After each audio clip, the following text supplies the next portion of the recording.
Assalamualaikum warahmatullahi wabarakatuh.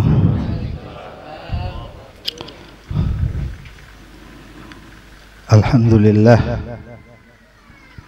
nahmaduhu wa nasta'inuhu wa nastaghfiruh wa na'udzu billahi min shururi anfusina wa sayyiati a'malina. Man yahdihillahu fala mudilla lahu wa man yudlilhu fala hadiya lahu. Ashhadu an la ilaha illallah wahdahu la syarika lah wa ashhadu anna sayyidina wa nabiyyina Muhammadan abduhu wa rasuluh.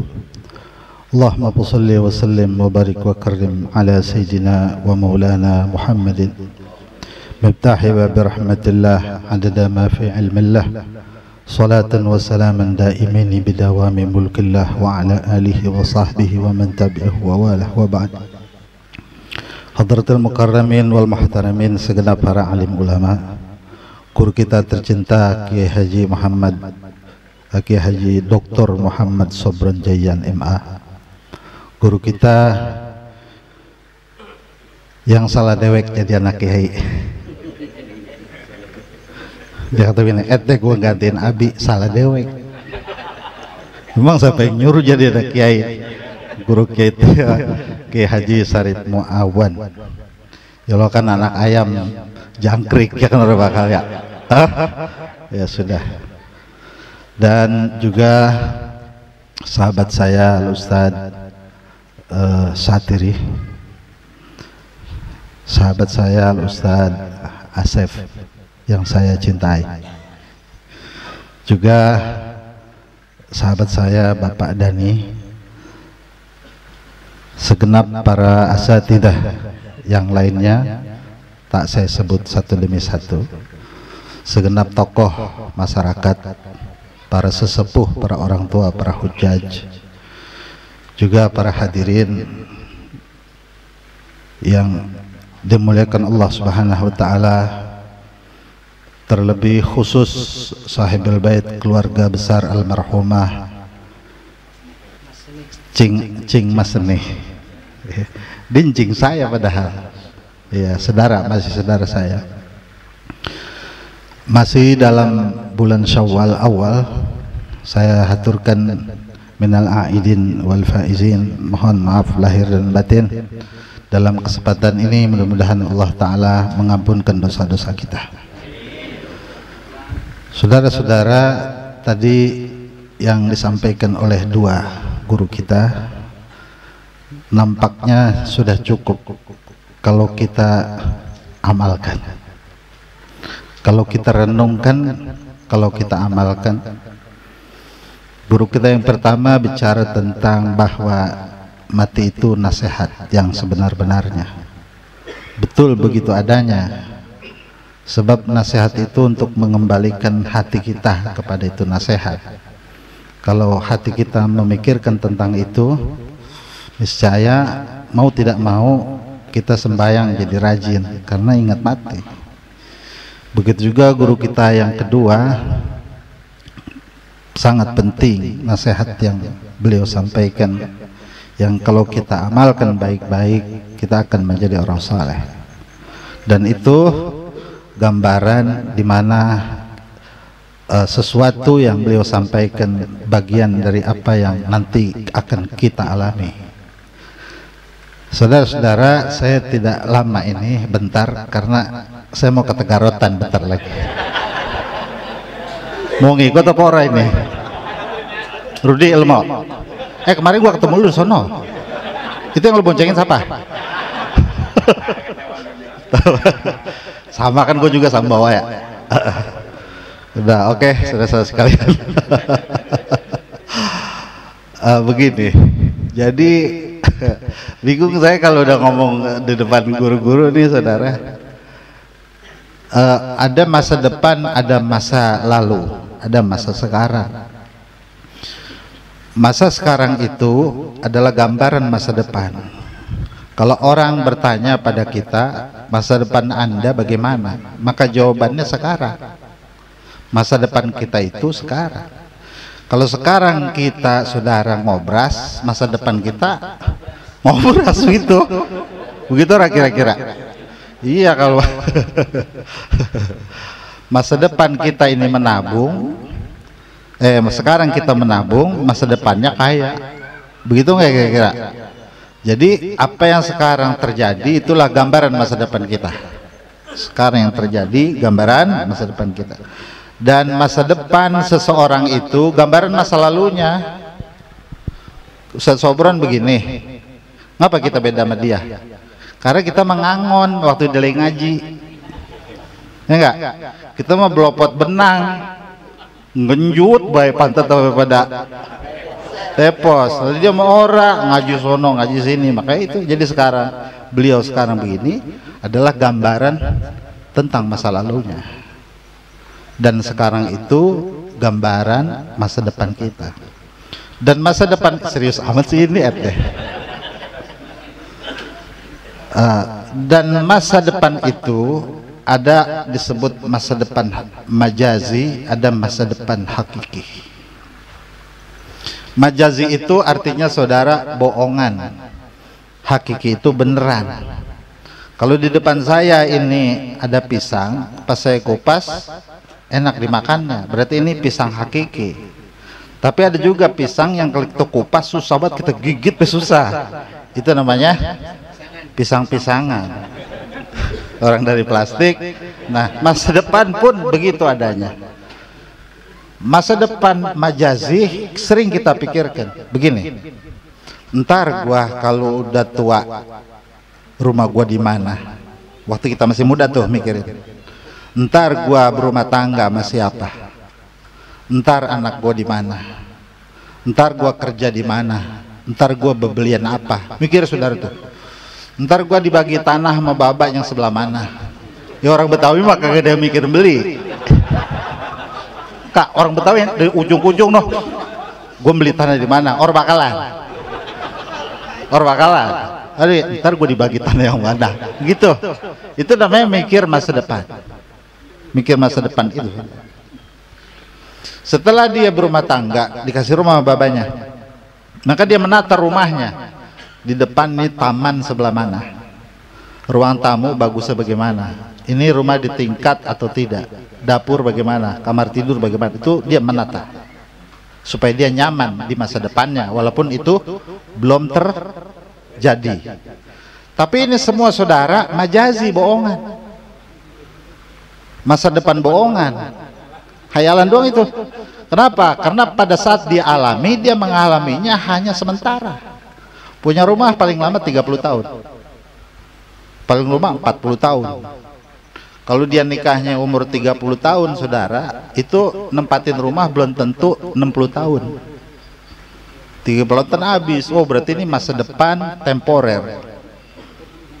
Ya, masa depan sementara. Ini bini gua gemol bener yang gua berubah dari dulu, kan gitu ya. Dari ujung rambut sampai ujung kaki. La ilaha illallah. Kita pengiler ngeliatnya.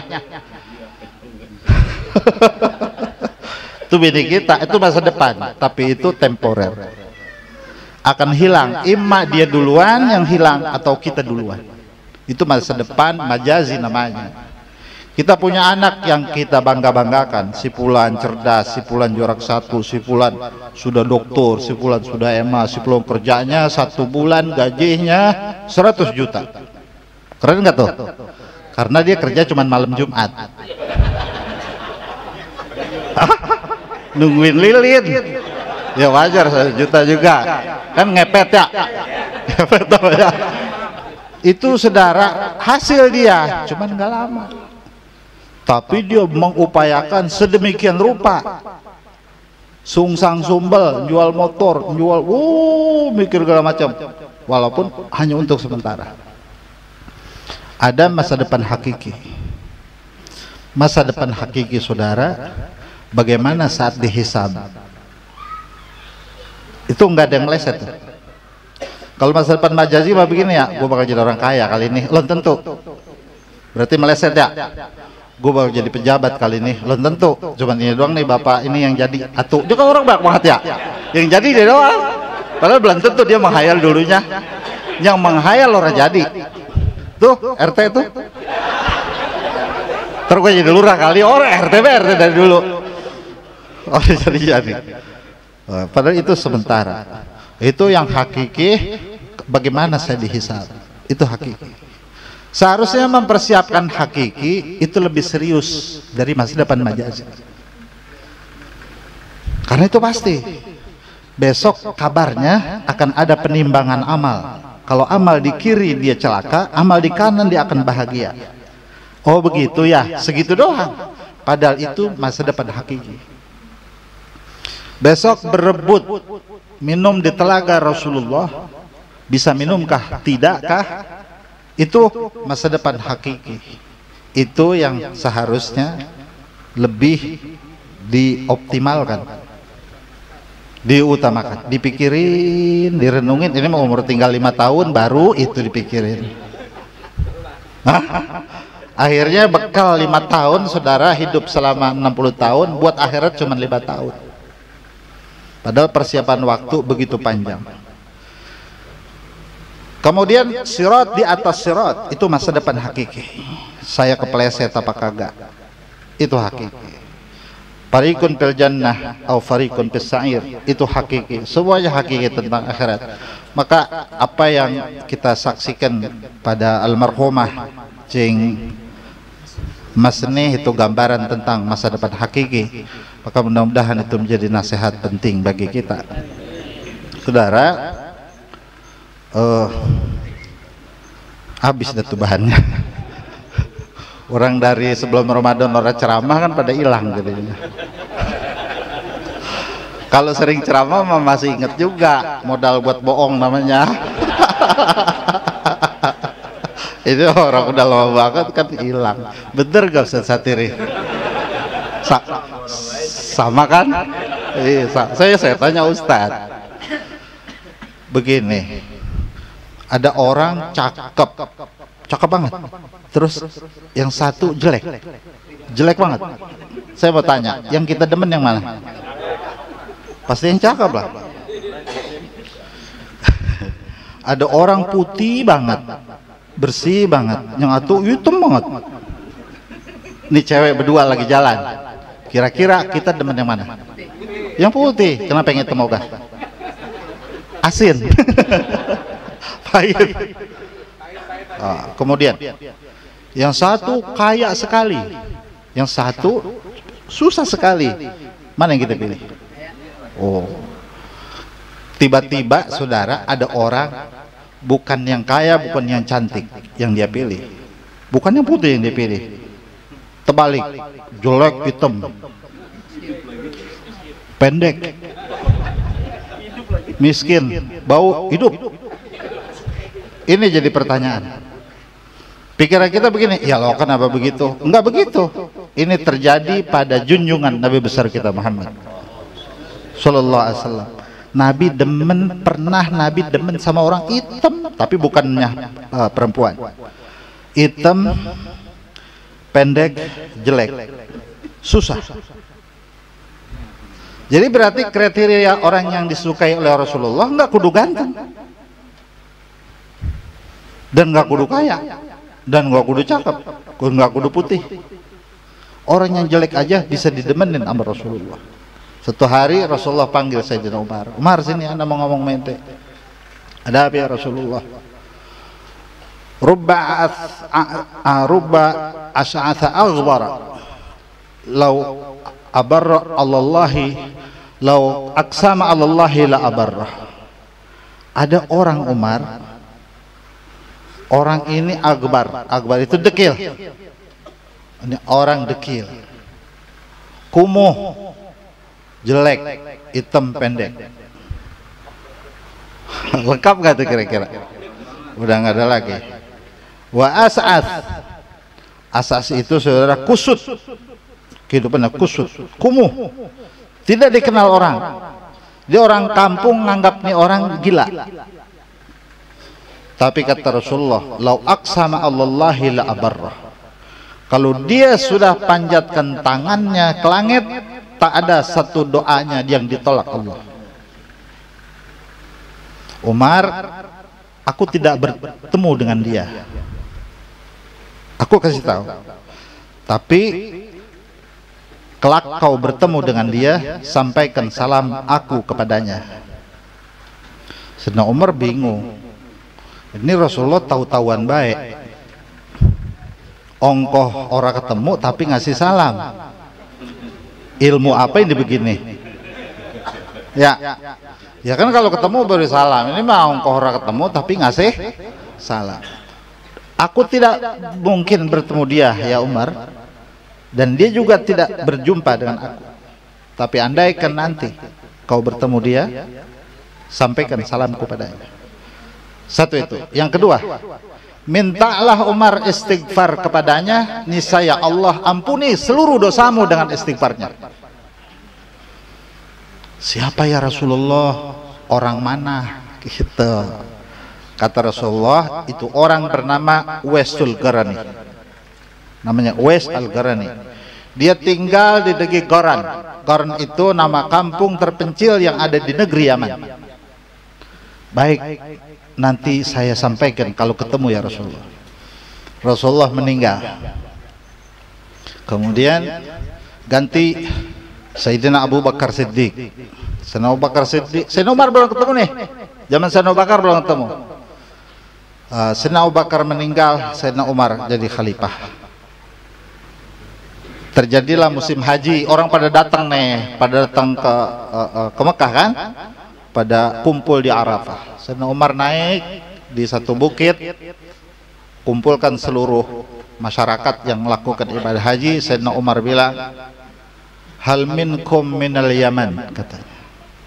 Adakah kalian orang yang asalnya dari negeri Yaman? Orang Yaman nunjuk, ana ya Amiral Mukminin. Yang tidak dari Yaman tidak nunjuk.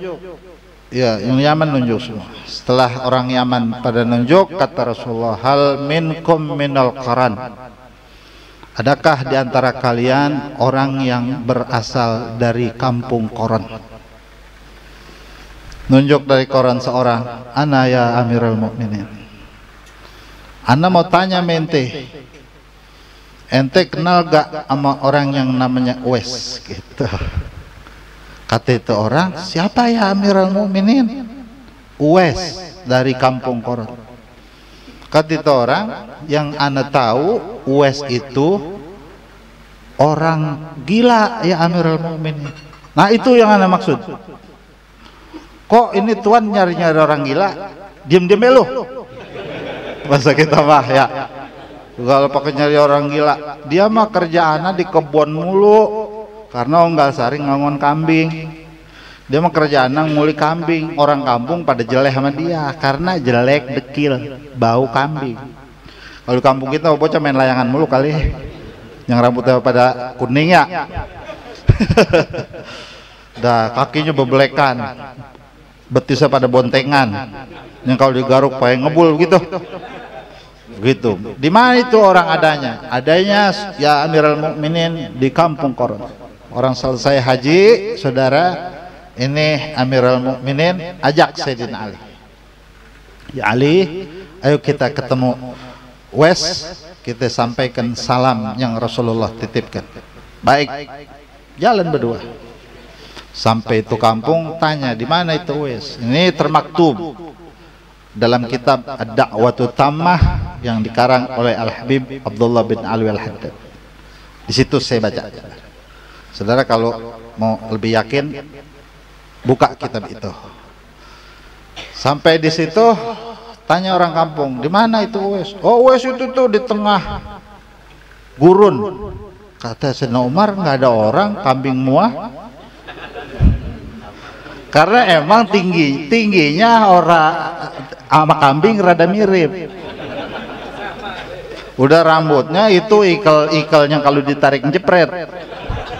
Kulitnya hitam legam, lah kan dari jauh mirip kambing. Kambing domba begitu.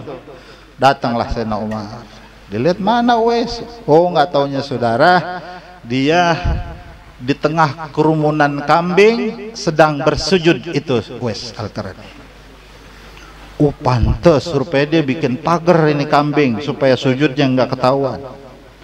Jadi itu orang saudara kalau habis subuh dia sholat, dia sujud, bangun sujudnya zuhur. Pantes Rasulullah kirim salam.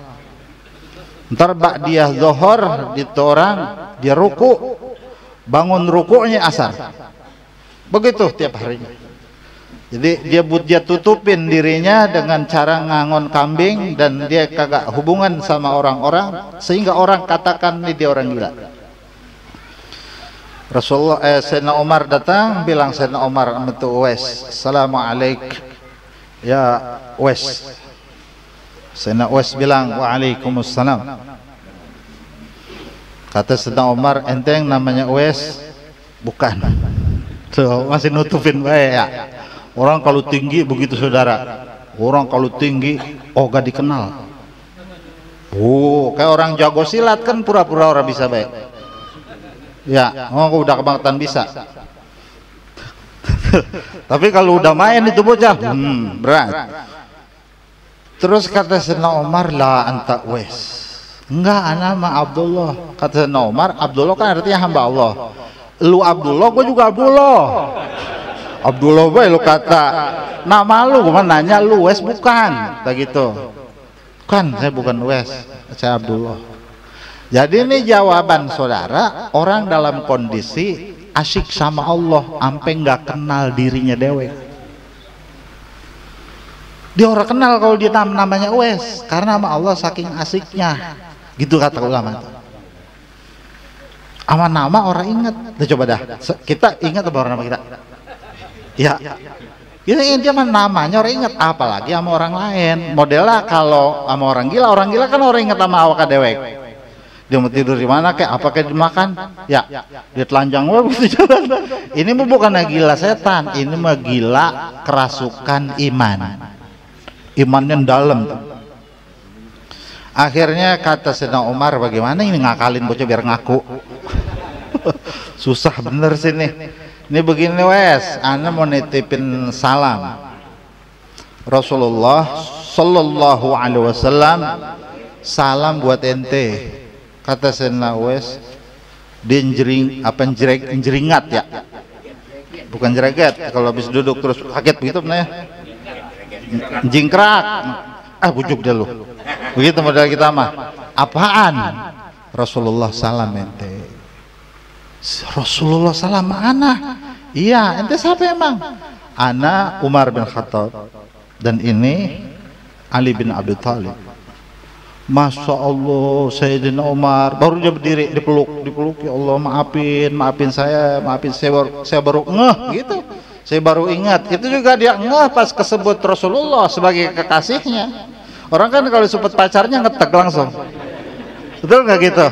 Ya makanya nyetrum sama Rasulullah juga, emang dianya ini sangat cinta sama Nabi, akhirnya ngetek sama Rasul. Lah kita juga kan kalau yang atuh ngetek, kita ngetek. Ya toh, kalau yang di Tegarotan ngetek, kita ngetek ora? Ngetek lagi baik, biar gampang dipaham sama maksudnya. Alhamdulillah. Terus ya wes, satu itu salam. Yang kedua ada titipan Rasul, mohonkan istighfar untuk aku ya wes. Kata Sayyidina Uwais, ya Umar bin Khattab Amirul Mukminin, ente yang lebih pantas ngeistighfarin ana yang lebih banyak dosa dibanding ente. Sayyidina Umar pikiran kalau orang Betawi ini bocok gue injak juga.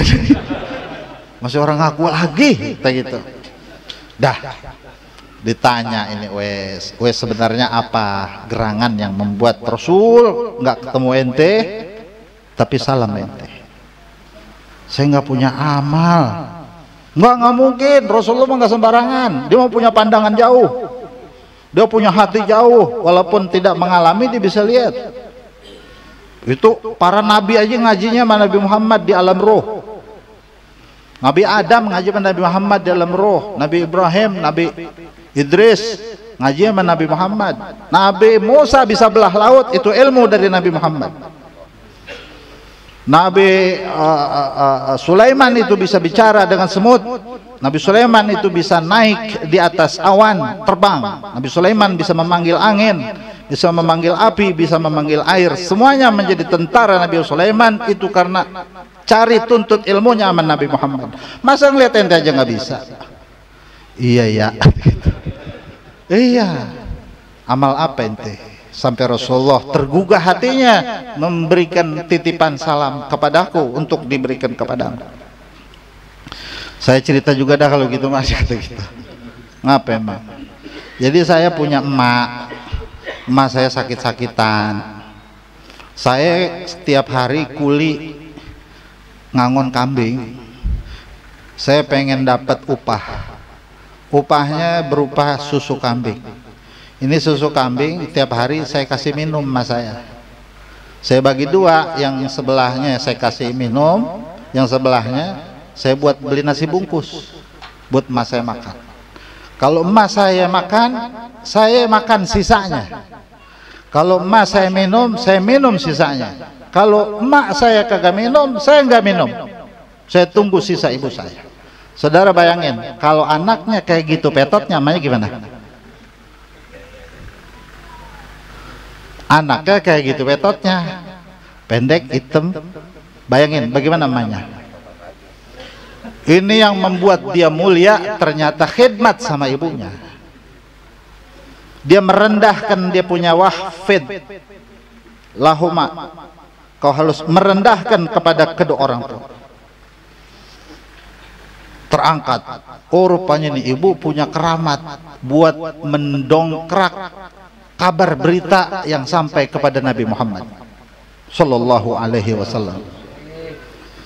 Terus saya dengar Nabi Muhammad ada di Madinah, gitu. Saya juga pengen ketemu, saya pergi haji ke sono. Cuman saat saya pergi keluar dari negeri saya dengar kabar ibu saya sakit, balik lagi saya. Oh begitu, balik lagi saya. Setelah Rasulullah meninggal, zaman Sayyidina Abu Bakar Siddiq, ini emas saya ajak pergi haji, saya gendong dari Yaman sampai Mekah, jalan kaki dari Yaman. Ini pundak saya bekas pada lecet kayak orang tukang panggul kan, pundakan ya, kapalan. Ini bekas gendong emas saya. Ente toab, saya sa'i, saya lakukan semua ibadah jalan kaki, saya gendong emas saya. Mungkin itu yang menyebabkan Rasulullah Sallallahu Alaihi Wasallam kenal sama saya. Rupa-rupanya keramat itu enggak jauh-jauh. Rupanya keberkahan itu tidak perlu jauh kita mencari, adanya di rumah dewek. Keramat emaknya, rupanya itu doa emak bisa nembus 7 lapis langit. Kalau sudah Allah tahu itu, maka Rasulullah SAW itu pun tahu adanya. Maka itu keberkahan daripada bakti Sayyidina Uwais Al-Qarni kepada dia punya ibunya, sampai diberi salam oleh Nabi walaupun tidak bertemu dengan Rasulullah. Nah ini almarhumah sudah tidak ada. Kata anaknya, saya mau bakti sama siapa ya? Donganan. Lagi dia masih gede, masih sehat tuh emak, anaknya ada 9, diurusin tuh 9 anak sama 1 emak. Pas emaknya udah rapuh 9 anak, orang bisa ngurusin 1 orang. Lah kan 9 diurusin sama dewek. Lagi giliran emaknya udah rapuh, emaknya 9 orang bisa ngurusin. Kata emponya begini, lu baik. Ya kata abang, lu baik. Ntar kita mati. Dalam hati kecilnya begini, emang juga itu gitu. Emang anak mau mampus. Itu katanya. Udah terlanjur, tidak ada sudah kita punya ibu. Pertanyaannya, yang Sayyidina Uwais dapat, kita bisa dapat enggak? Sedangkan ibu kita sudah tidak ada. Sementara keridhaan Allah ada pada ridho orang tua udah kagak ada. Kalau keridhaan Allah pada orang tua, itu maksudnya keridhaan Nabi Muhammad ada keridhaan orang tua kita. Orang tua itu kita ada.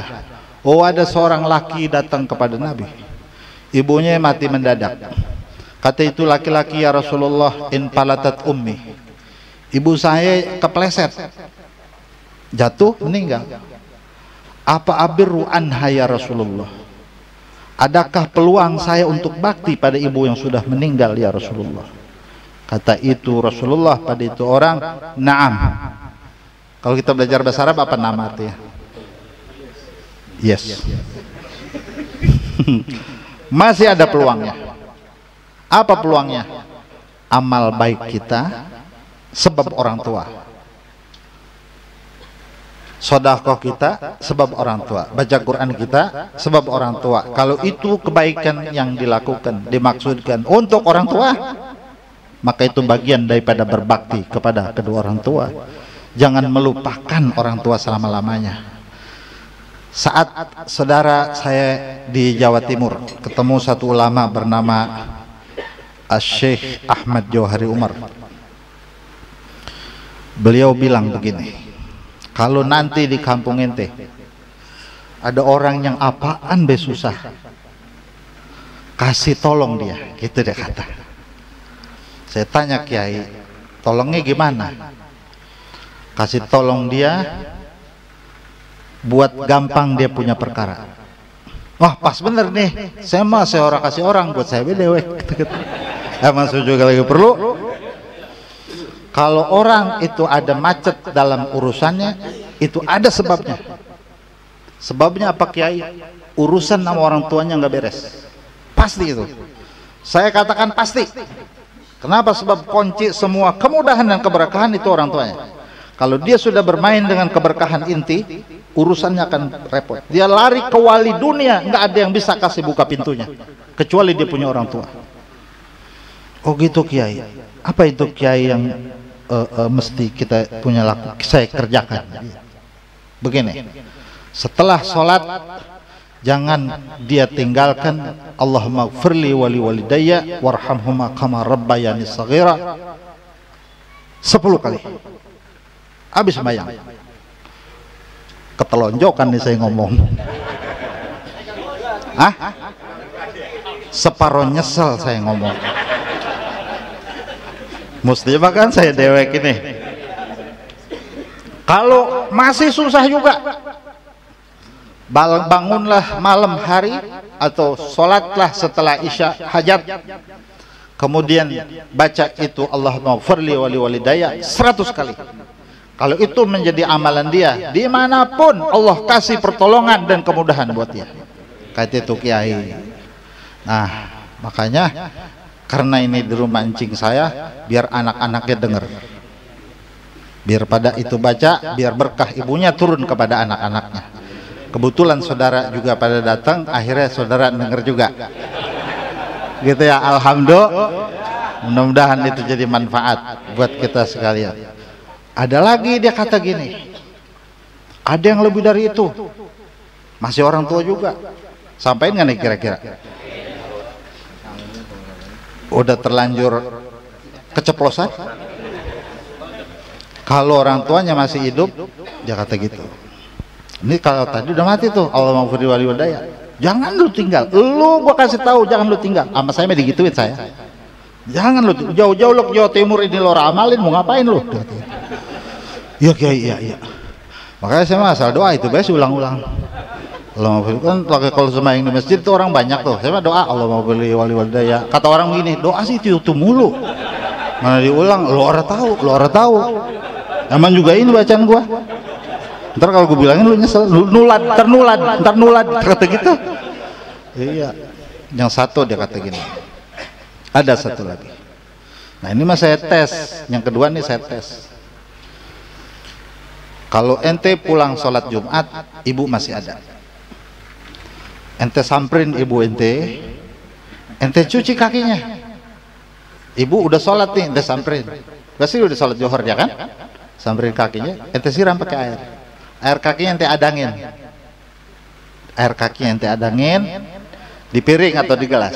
Setelah itu airnya ente bilang sama ente punya ibu, bu maafkan semua dosa-dosa saya dari kecil sampai ini hari, dan saya mohon ridho ibu, ikhlaskan saya, dan mohon ibu doakan dan bacakan Fatihah buat saya di ini air supaya saya ke depan Allah berikan kemudahan. Nanti ibu ente bacain itu, ambil, baca, minum, kata dia, minum. Kalau bisa 7 minggu ente kerjakan, nanti ente lihat lebih daripada amalan orang yang puasa bertahun-tahun keberkahannya. Air kaki emak, dia kata gitu. Ini mengerjainnya kita jelek. Gua kata juga apa begitu. Lah kita kata jelek, orang telapak emak kita pada bebelekan. Di situ saudara, titik ketawaduan anak sama orang tua. Bisa nerima nggak orang tua apa adanya? Kalau dia bisa terima, berkah turun semua sama dia. Satu hari orang datang ke rumah saya, kepanjangan kan saya ngomong. Ini biar jadi bukti. Dia nangis di rumah saya, saudara. Ji, ngapa gua apaan be susah dagang, orang maju-maju modal dimodalin be baba sampai sertifikat baba gua jual. Ada orang nggak kalau saya sebut ada yang kenal nih? Ada yang kenal. Oh, orang datang tapi pasti ada. Tuh orang top namanya. Rudi kenal temen Rudi. Udah begitu terus ngapa? Gue pengen apa gue baca orang ngenain katanya mustajab doa. Allah ngijabah doa ini ngapa begini gitu. Gue tanya lo sama lo bagaimana? Emang juga sama gue gedek banget. Emang apa? Itu sertifikat. Urusannya sertifikat baba gue jual bae begitu tanah. Ya mau baca daglog kata gitu. Daniel kerjain, gue mau bisa apa-apa, ini mah kata kiai, gue mau mindahin be omongan, siapa tahu malu mau berkah. Apaan Ji? Ini hari Jumat, lu pulang bang Jumat, kudu ngerjain emang di situ, bukan hari Kamis, bukan hari Sabtu. Kalau hari Sabtu mah urus ntar lain lagi, kudu hari Jumat. Karena setiap hari itu ada keberkahan dan beda-beda. Itu kata kita goreng-goreng dikit. Udah hari Jumat dia kerjain saudara 3 bulan balik. Ji, sekarang di rumah gua tukang jahit banyak banget. Berkah alhamdulillah. Dia kata gitu. Ya syukur, berkah itu buat lo. Gua cuma ngabarin doang. Orang tua maafin nggak? Emang juga pas gua minta air begitu, emak gua ngerujuk bayar matanya. Dia kata kemarin lu daglok banget toh. Sekarang lu bisa insaf begini ngapa? Emaknya sampai kaget, ngapa insaf? Ya orang kan tanda dijual dewek. Dah begitu kira-kira saudara-saudara. Maka mudah-mudahan walaupun almarhumah sudah tidak ada, tetap keberkahan turun kepada anaknya. Karena tetap anak mah orang tua masih ada apa enggak ada, butuh orang tua. Tetap butuh. Tetap berkah orang tua mah walaupun sudah tidak ada. Maka baik keluarga almarhumah maupun keluarga kita, mudah-mudahan kita mengingat hal itu untuk tidak putus hubungan kita kepada orang-orang tua kita. Semoga hidup kita Allah berikan keberkahan dunia wal akhirah. Wassallallahu ala sayyidina Muhammadin wa alihi wasallam wa ala minkum. Wassalamualaikum warahmatullahi wabarakatuh.